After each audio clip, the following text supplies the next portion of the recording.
How to download Starlink on Android or iPhone. Hey there, welcome to Insightful Tutorials. In today's video, I will show you the easiest way to download and install the Starlink app on a mobile device.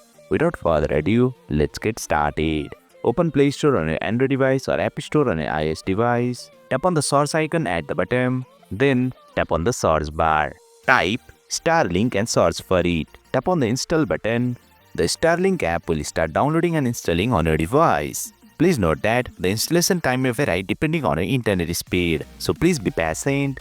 Once the installation is complete, you can now use the Starlink app on a mobile device. Simply tap the open button, then you will see two options, order now and start setup. If you haven't purchased Starlink yet, tap on order now, but if you already have the service and accessories, tap on start setup. After that, you will be ready to use all the features inside the Starlink app. And there you have it. You have successfully downloaded the Starlink app on a mobile device. That's it for today's video.